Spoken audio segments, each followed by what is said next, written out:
डुगारवाडीला गेलो, पाण्याचा प्रवाह वाढला आणि डायरेक्ट 20 जण अटकले. तर रामराम भावांनो, सकाळी आम्ही ना 10 वाजता पोहोचलो होतो डुगारवाडी वॉटरफॉल पाशी. त्यानंतर आम्ही गाडी वगैरे पार्क केली. भाऊला गाडीचे पैसे दिले नाही का पार्किंगचे, 30 रुपये पार्किंग होती. मग भाऊकून काय पावती वगैरे घेतली. त्यानंतर पुढं आलो आणि इथं पण आहे ना 20 रुपये पर हेड होते नाही का. मग आम्ही 4 जण होतो, आमचे 80 रुपये झाले. मग काय आमची सगळीच गँग निघालेली होती.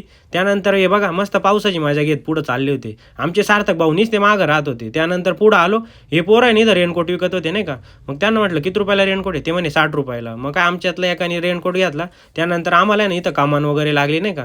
मग कामान इथून एंट्री केली, तेवढ्यात ना आपल्या कॅमेऱ्यात थोडं पाणी गेलं होतं. मग काय फायनली वॉटरफॉलकडे आलो आणि वॉटरफॉल एवढा धबधब वाहत होता ना, मी बघूनच डायरेक्ट आश्चर्य होऊन गेलो नाही का. मग म्हटलं चला आता एक ग्रुप व्हिडिओ तरी घेऊन टाकू. मग काय ग्रुप वगैरे व्हिडिओ घेतली. त्यानंतर ट्रॅकिंगला सुरुवात केली आणि पाऊस एवढा धबधब चालू होता ना, आषाढी एकादशी होती नाही का त्या दिवशी, आणि पावसाचं एवढं स्पीड होतं ना, सगळे झरे बिरे व्हायला लागले होते. मग म्हटलं चला आता आहे ना धबधबा तरी पाहू नाही का, भेटतो का नाही बघायला. त्याच्यात तुम्ही बघा धबधब्याला एवढं स्पीड होतं ना. त्यानंतर आहे ना आम्हाला एक ना न्यूज भेटली नाही का.